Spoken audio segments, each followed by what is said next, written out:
Assalamualaikum warahmatullahi wabarakatuh.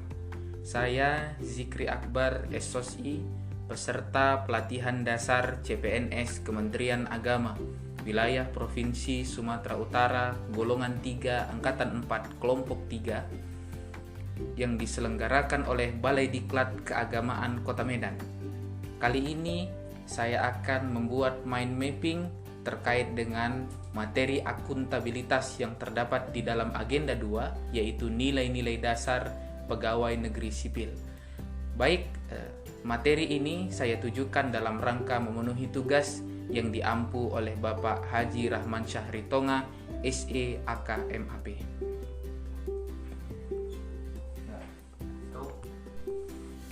Akuntabilitas yaitu kewajiban setiap individu, kelompok, ataupun institusi untuk memenuhi tanggung jawab yang menjadi amanahnya, yaitu menjamin terwujudnya nilai-nilai publik.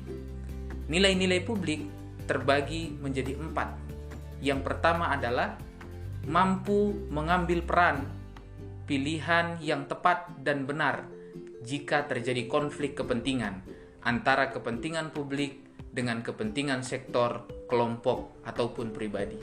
Yang kedua, memiliki pemahaman dan kesadaran untuk menghindari dan mencegah keterlibatan PNS dalam politik praktis. Yang ketiga, memperlakukan warga secara sama dan adil dalam penyelenggaraan pemerintahan pelayanan publik. Yang keempat, menunjukkan sikap dan perilaku yang konsisten dan dapat diandalkan sebagai penyelenggara pemerintahan.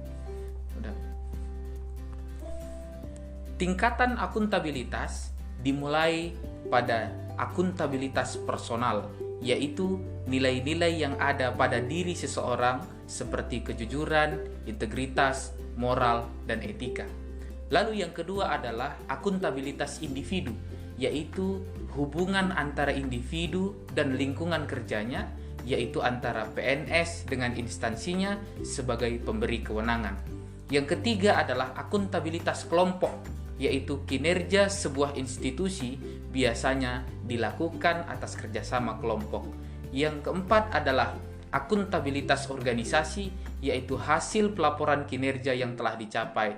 Dan tingkatan paling atas adalah akuntabilitas stakeholder, yaitu tanggung jawab organisasi pemerintah untuk mewujudkan pelayanan dan kinerja yang adil, responsif, dan bermartabat. Aspek-aspek akuntabilitas. Yang pertama, akuntabilitas adalah sebuah hubungan. Yang kedua, berorientasi pada hasil. Yang ketiga, membutuhkan laporan. Yang keempat, membutuhkan konsekuensi. Dan yang terakhir, memperbaiki kinerja PNS dalam rangka memberikan pelayanan yang baik kepada masyarakat.